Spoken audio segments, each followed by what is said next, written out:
kind of space you have, it's possible to grow something to eat at home.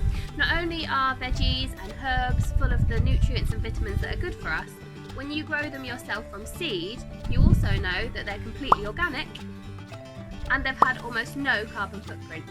So let's get growing.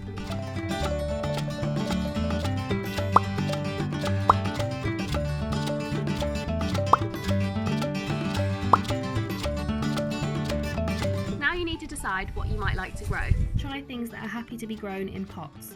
Things like lettuces, spring onion, carrot, beetroot, radishes, tomatoes, even things like courgette and cucumber would work. If you have a bigger garden, then your choice is much broader. At the moment, it might be hard to get hold of seeds and compost. However, some big supermarkets do sell these. The three main things that your seeds will need to grow are food, in the form of your compost that you plant them in, water, and light. Seeds also don't like to be soggy, so when you water them, the water needs to be able to drain away. In terms of containers, you can recycle things you already have in your kitchen waste. Things like grape cartons, yoghurt pots, tins, old lunch boxes, or you can use pots you already have laying around your garden. As we've mentioned, water needs to be able to drain through the soil, so make sure you put holes in the bottom.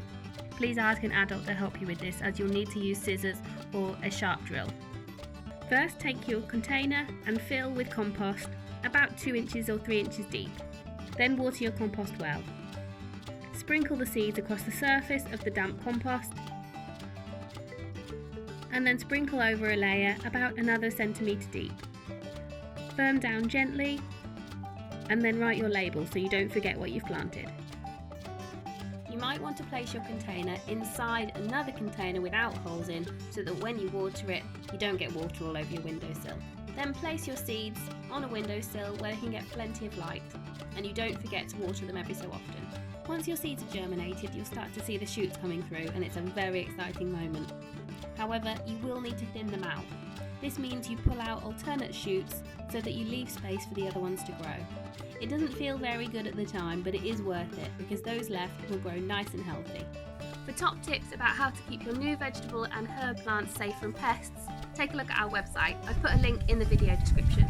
We'd also love to see photographs of what you've been planting and how things are growing, so please share your photos with us via our Facebook and Twitter pages. See you again soon!